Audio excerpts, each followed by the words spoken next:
Alright guys, so talking to you today about some putting drills for the winter inside when it starts getting cold out and we can't start rolling putts on the green anymore. A couple things you're going to need.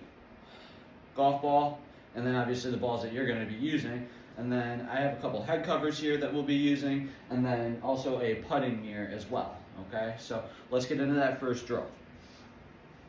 First drill, what we're going to do, keep it super simple to start. I'm going to grab one of my golf balls, and this drill is meant really for the people that have a tendency to get really handsy and flippy, need to feel better shoulder motion within the stroke. So what we're going to do, and this drill works just so you know, whether you're like a cross-handed guy, traditional, it's going to work either way.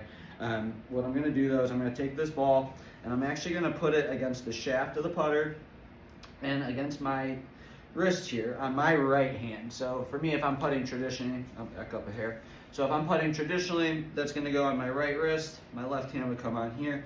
And then from there, I'm really just going to sit here and start making putting strokes, trying to make sure that that ball doesn't fall out and keep the pressure pretty constant within the ball. I shouldn't feel the ball, have any sort of movement to it. And obviously, if I flex more that way, the ball's going to drop. So that's kind of the goal of that, okay? So very simple drill. And again, like I mentioned a second ago, if you're a cross-handed putter like I usually am, this drill does work as well cross-handed. If I go ahead and do it opposite, put it on my left wrist against the shaft, put my hand on, and same concept here. I'm just trying to make sure I keep pressure pretty constant, and then from there you can kind of see, gets my shoulders making a nice rocking motion for a good smooth putting stroke, okay? So moving on though to the next drill, and I don't even like to call this one a drill. It's usually my putting mirror. It's more or less, when I use a putting mirror or a training aid like that, I don't think of it as a drill. I like to think of it as like a practice station. So as I move over to my mirror though, the good thing, if you've never used a putting mirror, the one thing that I really like about them is it checks off a few boxes. It makes sure my shoulders are lined up, it gets my eyes in a good spot. And then from there, it gives me I'm a very visual person, so it just gives me a nice visual aid on where my putting stroke is really intended to go. Because it's not really it's not straight back, straight through really. There's a small arc to it regardless of what you're really trying to do. So, and then here with my putter is very much a face balance putter. This is very much meant to go straight back, straight through. If I can find the balance point somewhere in there.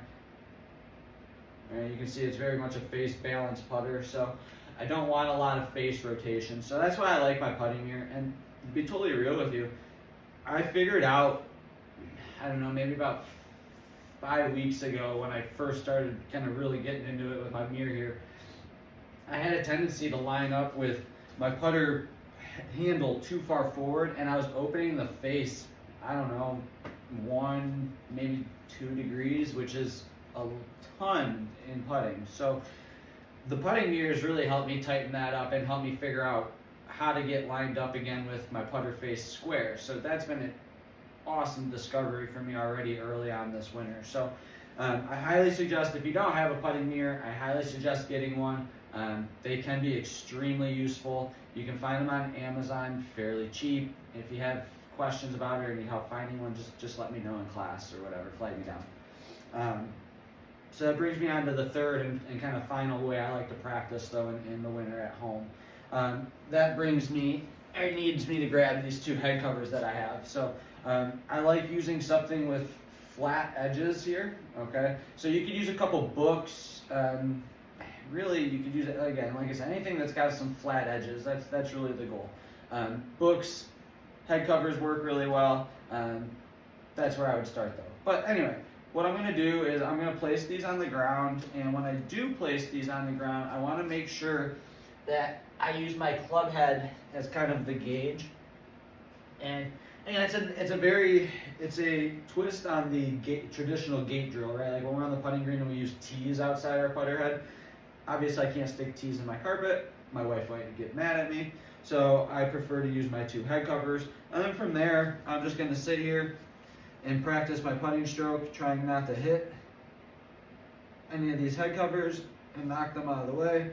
If I do happen to hit one of the head covers though, it gives me some pretty good feedback, obviously really quickly on am I taking my putter outside in, to inside out, whatever the case may be. The other thing I do like about it though too, because I have the straight edges, looking down on it, it's very similar to me when I line up on my mirror. I can see if my putter face is square at address. So without having the mirror and the actual lines on the ground, that just kind of gives me a nice secondary way of practicing my visual. So eventually, once I get comfortable with it and I kick these things out of the way, hopefully I don't suck at putting anymore. That's kind of the goal. So that kind of wraps up though our putting tips and kind of drills for the day. If you have any questions about these, obviously let me know. But I will see you guys in class this week.